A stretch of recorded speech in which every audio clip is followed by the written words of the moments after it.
Today, I'm going to show you how to cancel an order on Groupon.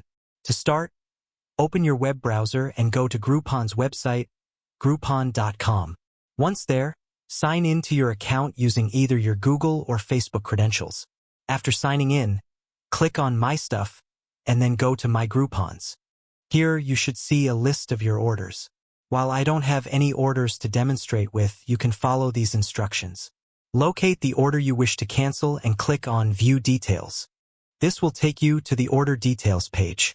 On the Order Details page, look for the Edit Order option and click on it. Then, find and select Cancel Order on the left side of the screen. A prompt will ask you to confirm that you want to cancel your purchase. Click, I would like to cancel my purchase, and then select Cancel Order again. A warning message will pop up asking for confirmation. Click on Confirm, and your order will be canceled.